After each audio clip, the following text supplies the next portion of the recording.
बिस्मिल्लाहिर्रहमानिर्रहीम। Sindh public service commission secondary school teacher जे लाइ सिलेबस जारी करे छॾियो आहे। सेकेंडरी स्कूल टीचर जी टेस्ट जनरल ग्रुप जी ऐं साइंस ग्रुप जी ॿीहर वरिती वेंदी। सो जनरल ग्रुप जे लाइ सिंधी अदब जी मुख़्तसिर तारीख़ बाबति मालूमाती ॼाण तव्हांजी ख़िदमत में पेश कंदुसि। अॼु असां जेको आहे सुमरन जो दौर खे क्लियर कंदासीं। सुमरन जो दौर 1050 खां 1350 ताईं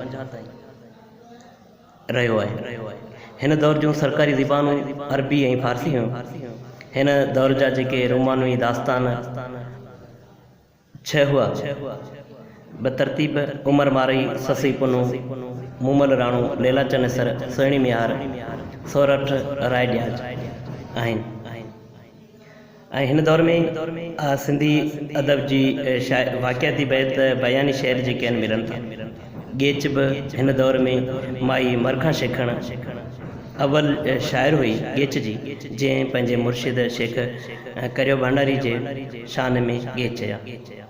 हिन दौर में जेको रज़मिया शाइरीअ बाबति शेर चयो उहो हो भागू भान, जंहिं दोदे चनेसर जे किसे खे ॻायो। ऐं इन खां अलावा समंग चारण बि जेको आहे हिन दौर जो हिकु वॾो शाइर थी गुज़रियो, जेको केराकोट जो राखू हो, लाखे फुलाणे जो दरबारी शाइर हो। ऐं हिन अरुड़ जे हाकिम अमीर सुमरे सां साड़ो हुअसि, जंहिं हिन खे क़ैद कयो हो। हिकिड़ो संदसि शेर आहे, सतीं हो सोजरो अठीं थी हूंदा, हमीराणी बा विसाने वरनि खे। हमीर सुमरे खां पोइ हाँ फ़क़ीर जेको आहे उनजो बि असांखे सिंधी ज़बान में हिकु शेर मिले थो, जेको माड़ी तहलके ज़िले शिकारपुर जो वेठल हो। हाँ फ़क़ीर जो शेर जेको असांखे पिट ऐं पाराते जी सूरत में मिले थो। जे जियान जुअ में त हर दिन अहिड़ा हाल, या जिहा वञनि जुअ मां, या मरण संदन माल। इन खां अलावा पीर पठो हिन बि बैत चया हुआ। पीर पठे जो हिकिड़ो शेर असांखे मिले थो, जंहिं गौस बहाउद्दीन जो मुरीद हो। जॾहिं गौस बहाउद्दीन जो मुरीद हो, उन टाइम ते जियो जेको आहे उते बिस्तर ते सुतल हो, तो नूरसिया ऐं लाखाटिया क़ौम हुनजे मुरीद खे क़तल करे छॾियो, कुई छॾियो।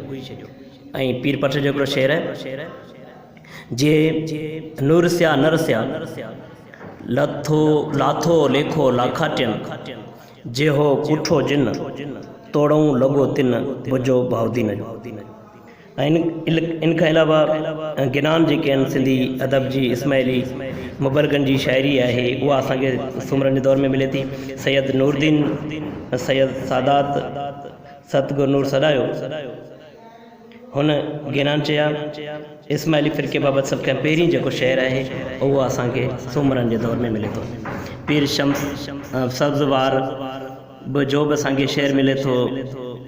हुन पंहिंजी तबलीग खे शम्स मत जो नालो ॾिनो, जेको मुल्तान में मदफून आहे।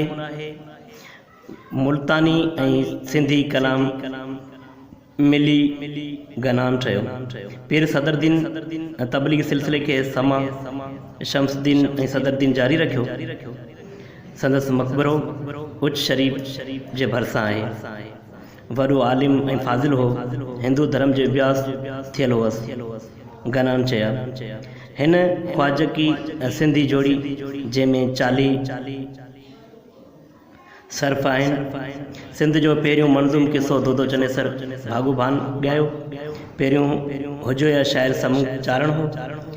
सिंधी औरत हुक्मरान हिन दौर जूं ताराबाई ऐं हेमूबाई हुयूं। इहो आहे असांजे सिंधी करोड़नि जो दौर, सुमरन जो दौर।